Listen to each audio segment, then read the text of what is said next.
Katie from Nerd Church here.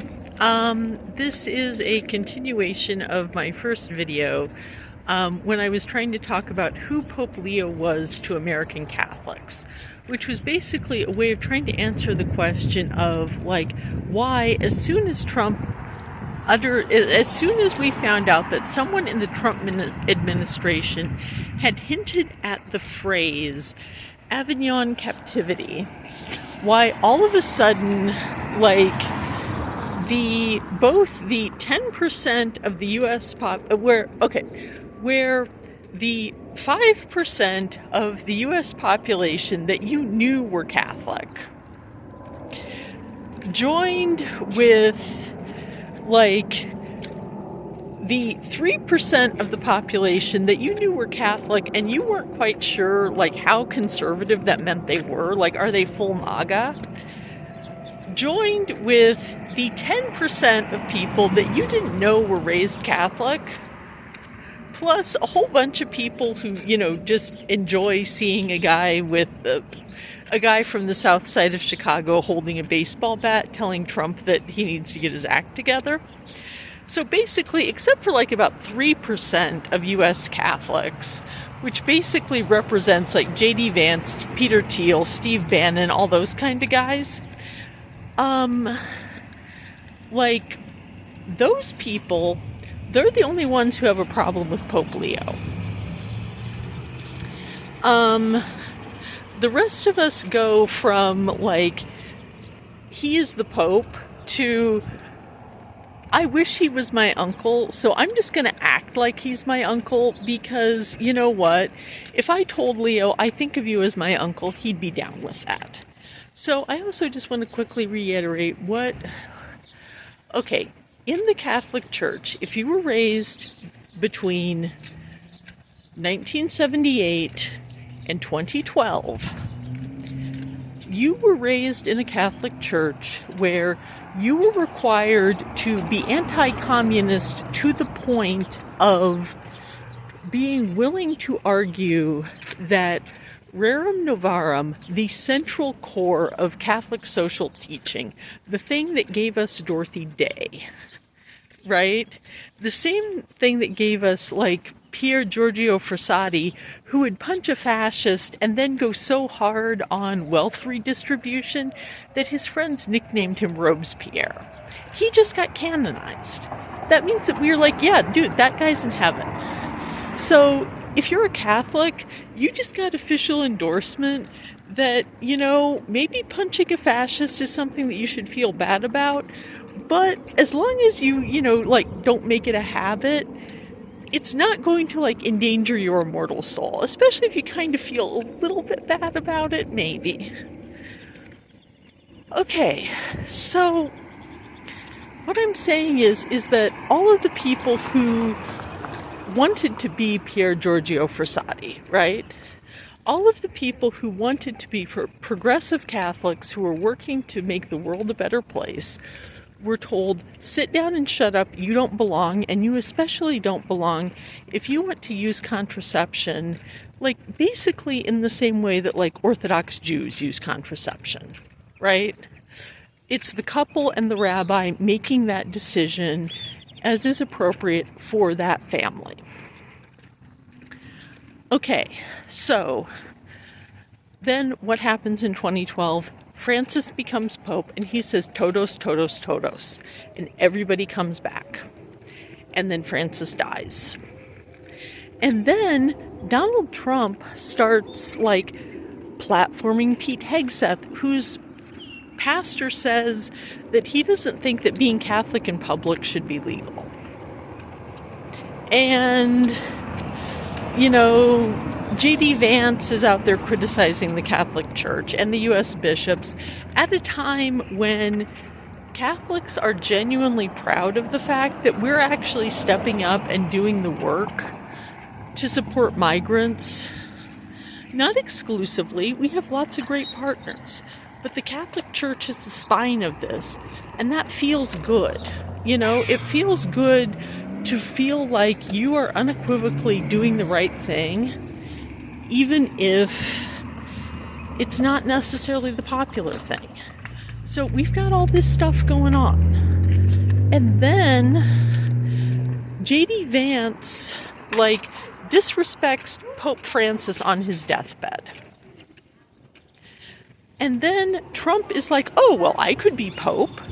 And he says this when we are in the period of official mourning for Pope Francis, where it takes 2 days for the USCCB to respond, not because they don't care, but because they are so deeply involved in prayer and mourning that it took a full 24 hours for the average Catholic clergyman to hear that it had happened.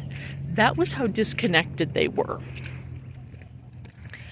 So, but here's the good part. They didn't have to. Because in the intervening period of time, there was a response from the Catholic internet, the likes of which I have never seen before. And we were somewhere between distraught children and avenging angels. And that felt good. And then we got Leo. Because I was in conversations where people were like, this one, and this one would be okay, but for the love of God, please not this one.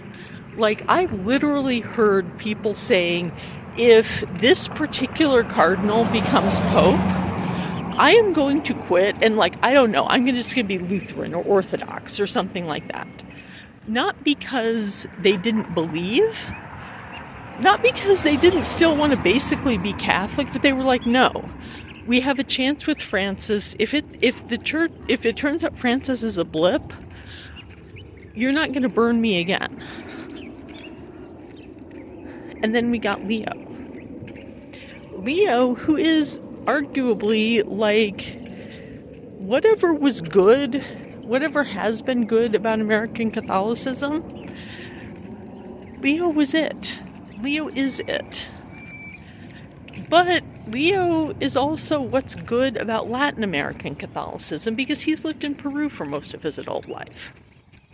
So what I'm saying is that we have this situation where, as we're trying to redefine what American Catholicism looks like in a way that it can be used to support migrants and, not be mean to women who are having a complex situation regarding their medical health and the lives of their family.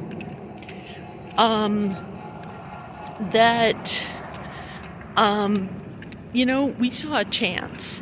And Trump is threatening that. And Trump is threatening that in a way that reminds us that persecution is always on the table. Because, we all know that the persecution of Diocletian was the only one that was really like the one that you hear about. But we also know that the persecution of Diocletian is where most of the early Roman martyrs come from. And, that's where a lot of, the really old patron saints come from.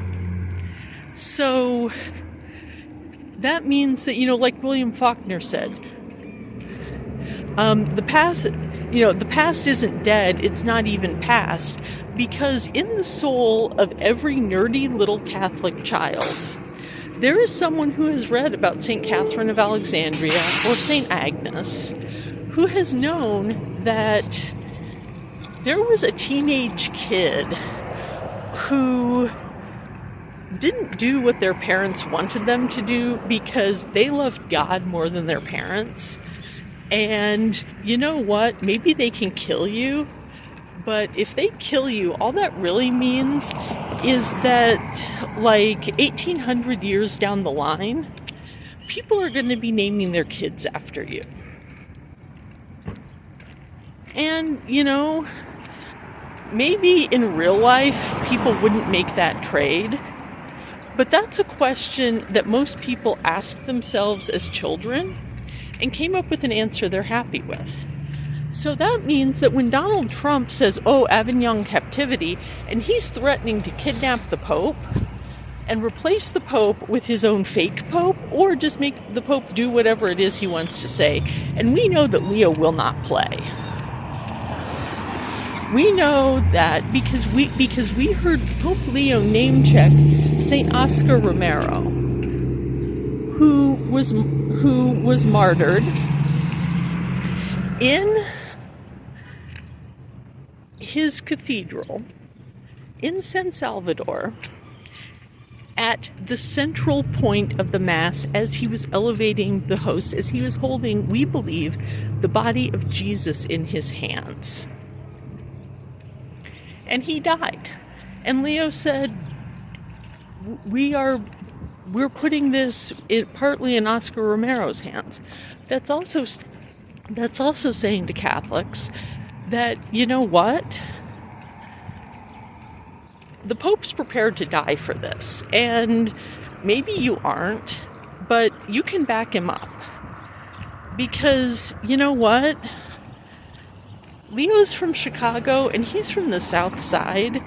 And the thing about being Catholic from the South Side of Chicago or in Mesa or in LA is if somebody, like, you may talk crap about the Catholic Church all day long, but the second that somebody crosses that line, you are like, you do not talk about my brother like that. I am the only one who gets to talk about my dad like that. You shut your mouth. So that's where we are, and we'll see where we end up.